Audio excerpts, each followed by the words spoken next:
లండన్లోని హీత్రూలో air India air hostess పై దాడి జరిగింది. ఆమె బస చేసిన హోటల్లోకి దూరిన దుండగుడు ఆమెపై దాడికి పాల్పడ్డాడు. దీనిపై ఎయిర్ ఇండియా తీవ్ర ఆందోళన వ్యక్తం చేసింది.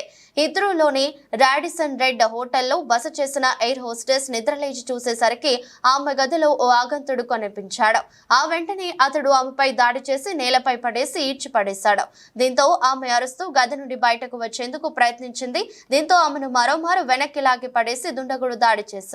ఆమె అరుపులు విన్న పక్క గదిలోని సమాచారాలు అప్రమత్తం కావడంతో పెను ప్రమాదం తప్పింది. ఆమెను రక్షించి వెంటనే ఆసుపత్రికి తరలించారు. ఈ ఘటనపై ఎయిర్ ఇండియా విచారం వ్యక్తం చేసింది. ఈ హోటల్లో భద్రతపై గతంలోనూ తాము ఆందోళన వ్యక్తం చేసినట్టు తెలిపింది. ఈ ఘటనపై స్థానిక పోలీసులకు ఫిర్యాదు చేసినట్టు పేర్కొంది. కాగా బాధితురాలిపై లైంగిక దాడి జరిగిందా లేదా అన్న విషయాన్ని ఎయిర్ లైన్స్ వెల్లడించలేదు.